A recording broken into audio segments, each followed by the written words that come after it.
Hai, Assalamualaikum. Kita sambung lagi bab 6 iaitu 6.4 rumus sudut majmuk dan sudut berganda. So, hari ini kita nak belajar mengenai rumus sudut majmuk.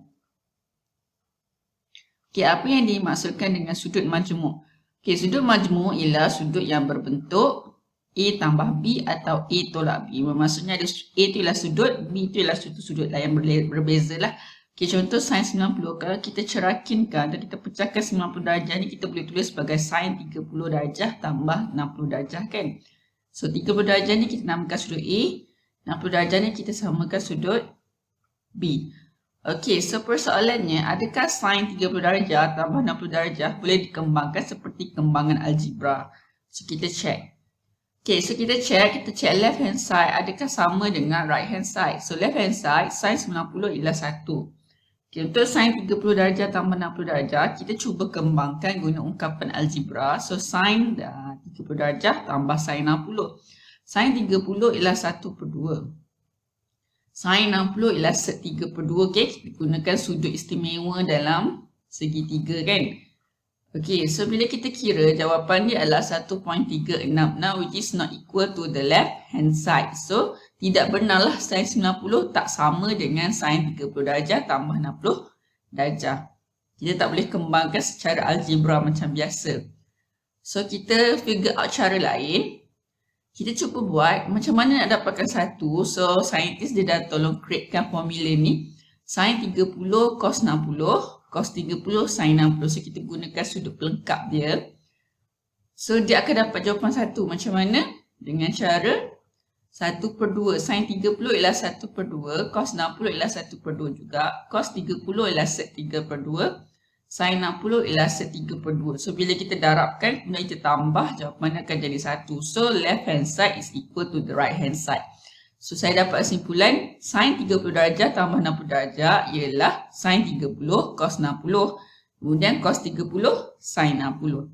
So, kesimpulan yang saya dapat ialah bila ada dua sudut yang berbeza, sudut majmuk A tambah B, kita nak pecahkan dia, kita buat sin A cos B tambah cos A sin B. Selain daripada tu, kalau kita tukar dia punya sudut majmuk tu, operasi dia jadi tolak. So, dia akan efek dekat tengah-tengah ni lah. So, kalau sini tolak lah. Okay, so kita dah belajar satu rumus sudut majmuk iaitu rumus sin. So, sin A plus B dengan sin A tolak B. So, kita ada tiga lagi formula iaitu cos dengan tangent. So, cos A plus B kalau kita tengok kat sini, sini tambah, sini akan jadi tolak. So, cos A cos B tolak sin A sin B. Kalau sini tolak, dia punya operasi sini akan jadi tambah. So, alternate lah. Sini tolak, sini tambah, sini jadi tolak. Okay, kalau tangent pula, tangent A plus B. Okay, yang atas ni, yang pengangka dia akan ikut yang sama. So, tambah sini pun tambah. Tetapi untuk penyebut dia akan jadi tolak. So, satu tolak tan A, tan B. Kalau sini tolak, yang atas pengangka akan ikut tolak juga. Tapi penyebut akan berbeza. Dia jadi tambah. Okay, so ini adalah rumus sudut majmuk. Okay, kita tengok contoh soalan. Contoh 20, cari nilai. So, kat sini soalan A, dia ada sin 63 cos 27. Okay, sini adalah A. 63 ni kita namakan sudut A. Ini ialah 27 ni sudut B. Ini pun sudut B. So, kita nampak bentuk dia sin A cos B tambah cos A sin B. Ini adalah formula rumus majmuk bagi sin. So, kita boleh buat majmuk dia. Kita tambahkan sudut dia 63 tambah 27. Kita akan dapat 90. So, jawapan dia adalah 1. Untuk yang ini, awak tengok dia punya cos, sin. So, ini adalah rumus sudut majmuk untuk cos. So, cos dia punya operasi terbaliklah. Kalau sini tambah, semasa dekat sudut majmuk akan jadi tolak. So, ni A, ni B. So, kita tolakkan lah. So, cos 30 kita gunakan segitiga sudut istimewa. Kita dapat set 3/2. Okay, untuk soalan C, awak tengok yang bahagian atas ni adalah tolak. So, dekat majmuk dia pun akan jadi tolak. So, A dia 70, B dia adalah 10. So, kita tolakkan jadi tan 60. So, akan dapat set 3. Okay, so buktikan. Untuk buktikan, left hand side mesti sama dengan right hand side. So, kita akan ambil yang lebih complicated menjadi lebih simple lah. So, kat sini kita akan ambil left hand side. So, kita kembangkan sin 90 tambah A ni Gunakan rumus sudut majmuk. So, dia akan jadi sin 90 cos A tambah. Okay, ingat rumus sin mesti tambah ikut sama. Cos 90 sin A. So, sin 90 ialah 1, cos 90 ialah kosong. So, ini tak ada apa, kosong. So, tinggallah cos A. So, sama dengan right hand side. So, left hand side is equal to right hand side. Okay, untuk soalan B. So, digunakan sin. Rumus sudut majmuk tolak sin rumus sudut majmuk. So, kita kena kembangkan rumus sudut majmuk. Dua ungkapan yang berbeza lah. Dua sebutan yang berbeza. Okay, so kita kira lah. Sampai per6 ni berapa? So, 180 bahagi 6 lah. Okay, akan dapat 30 darjah. So, sin 30 dengan cos 30. So, kita kira. So, kita akan dapat 2 cos X. Darab dengan 1/2. So, ini kita boleh potong. So, tinggallah cos X. Dia sama dengan right hand side. Okay. Yang kedua, contoh 22. Tanpa menggunakan kalkulator, cari nilai yang berikut. So, sin 105 ni kita ceraikan atau kita pecahkan kepada sudut-sudut yang istimewa. Okay, 105 ialah 45 dengan 60. So, kita gunakan rumus sudut majmuk bagi sin. Dan kita kira lah sin 45 berapa, cos 60 berapa, cos 45 berapa, sin 60 berapa. Dan kita akan dapat. Okay, tan 15 pun sama. So, 15 ni adalah nilai yang kecil. Jadi, kita kena tolak lah. So, yang ni 60 darjah tolak dengan 45 darjah. Kita gunakan rumus sudut majmuk tan. Okay, dan kita masukkanlah tan 60 ni berapa, tan 45 ni berapa dan kita buat pengiraan macam biasa. Okay, untuk contoh 23, diberi sin A 3/5, A berada di antara 0 hingga 90, kemudian sin B lah negatif 12/13 dan B berada di antara 90 hingga 270. Okay, jadi kita tengok kat sini, sin A positif. So, bila sin A positif, dia berada di sukuan 1 dan sukuan 2. Untuk A berada di antara 0 hingga 90, dia berada di sukuan 1. Okay. So, bila kita lukiskan sini 0, sini 90, sini 180, sini 270. Ini add sugar to coffee. So, add tu ialah all positif. Sukuan kedua, sin sahaja positif. So, dekat sini yang mana sama? So, sukuan yang pertama sama. So, kita lukis dekat sukuan pertama dan labelkan sudut sebagai A. Kemudian kita letak ni sebuah trigo dia. Sin A sama dengan 3/5. So, tentang dia 3, hypo dia 5 dan sebelahan dia 4. Okay, untuk sin B ialah negatif. So, awak tengok kat sini adalah negatif. So, sukuan mana adalah sin negatif? Sukuan yang ketiga dan keempat. Okay, julat yang diberi B berada di antara 90 hingga 270. So, dia adalah kuadran yang ketiga. Ataupun kuadran keempat. So, kat mana kuadran dia? Kuadran yang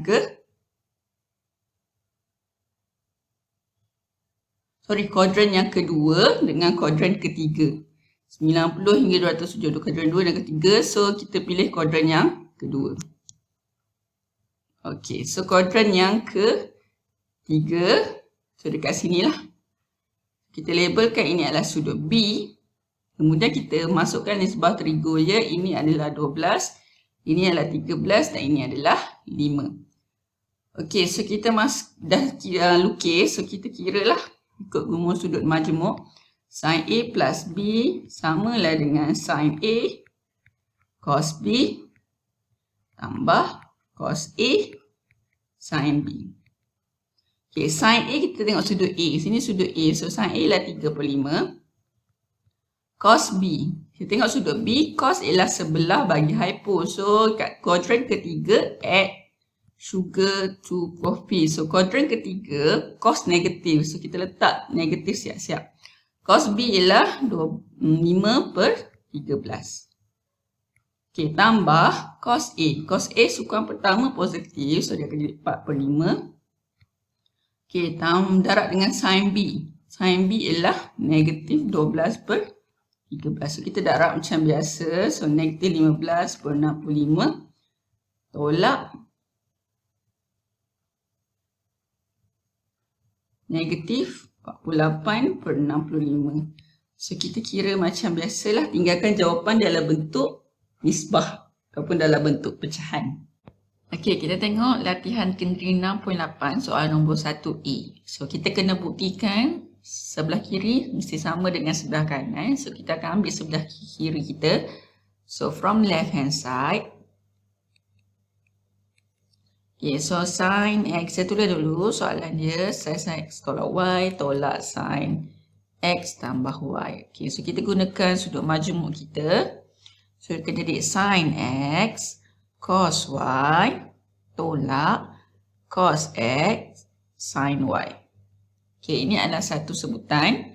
Okay, lepas tu ada tolak, dia punya tengah-tengah dia. So, dalam kurungan. Okay, biasakan letak kurungan sebelum kita tolak. So, kita kembangkan guna rumus sudut majmuk. So, sin X cos Y tambah cos X sin Y. Okey, so kita pekak dia punya kurungan dan kita akan tengok tanda negatif akan efek kat dalam kurungan lah.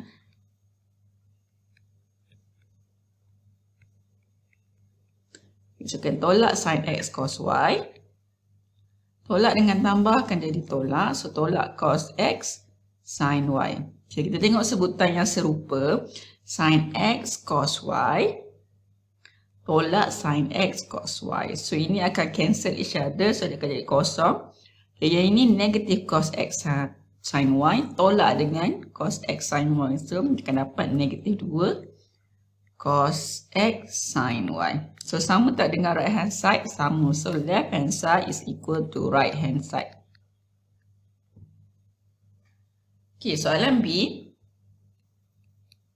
Tangent A tambah pi per 4. Setiap pi per 4 ni berapa? 180 bahagi 4 akan dapat 45 darjah. Okay, so kita gunakan formula tangent. Okay, tengah-tengah ni tambah So, jadinya tangent A tambah tangent pi per 4 per 1. Kalau tambah dia akan jadi tolak kat sini. So, tangent A tangent pi per 4. Okay, tangent A tambah tangent pi per 4 ialah 1.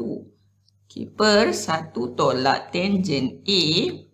Tangent pi per 4 ni ialah 1. So, kita rearrange persamaan kita ni. Kita letak 1 kat depan. Jadi 1 tambah tan A per 1 tolak tan A. Sama tak dengan right hand side kita? Sama. So, left hand side is equal to right hand side. Okay, soalan C. Kita mula daripada left hand side.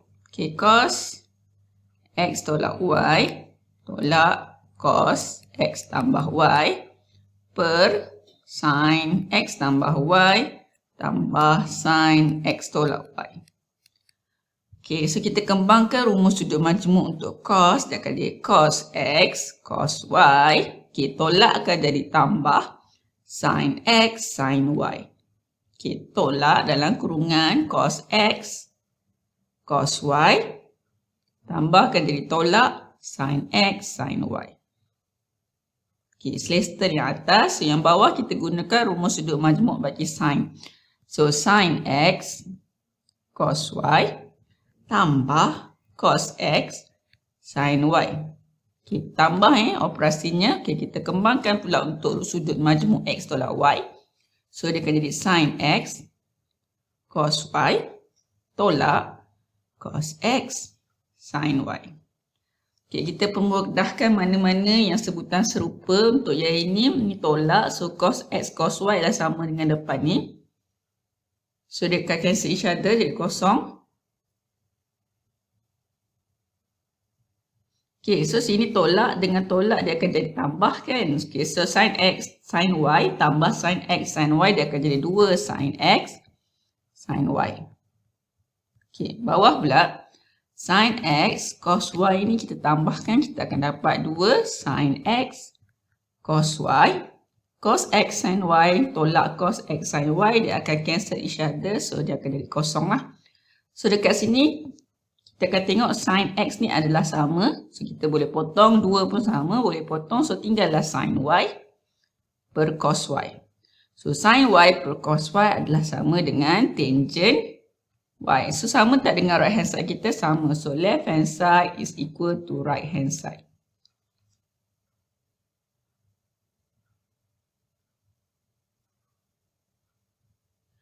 Okey, untuk soalan D. Okay, untuk soalan D, kita akan ambil right hand side sebab right hand side tu lebih complicated. So, cot A, cot B tambah 1 per dengan kod B tolak kod A. Okey, kita gunakan kod ni, kita gunakan identiti kita, identiti trigo kita, iaitu kod adalah sama dengan cos per sin.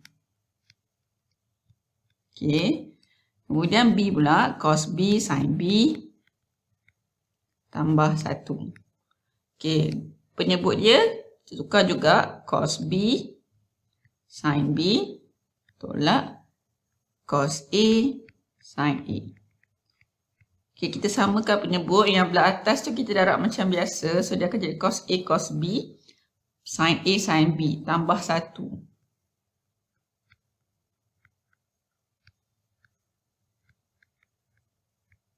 Tambah 1.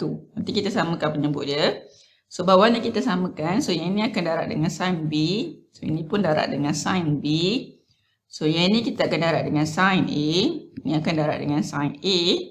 So dia akan jadi, penyebut yang ini dia akan jadi sin A sin B.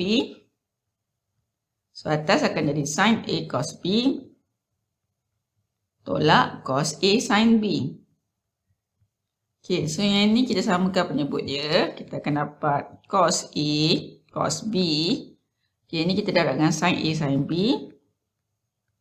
Ini pun sama sin A, sin B. So, dia akan jadi sin A, sin B. Satukan dia punya penyebut dia. So, jadi sin A, sin B. Per dengan yang belah bawah, sin A, cos B. Tolak cos A, sin B per sin A sin B. Okey, so yang ni kita boleh cancelkan ataupun kita gunakan pecahan. Kan bahagi tukar jadi darab terbalikkan. So dia akan cancel lah sin A sin B ni. So tinggallah cos A cos B tambah sin A sin B. Bawah dia tinggal sin A cos B tolak cos A sin B. So atas ni adalah sudut majmuk bagi cos. So dia akan jadi cos A tolak B. Okay, ingat kalau sini tambah, sudut majmuk dia akan jadi tolak.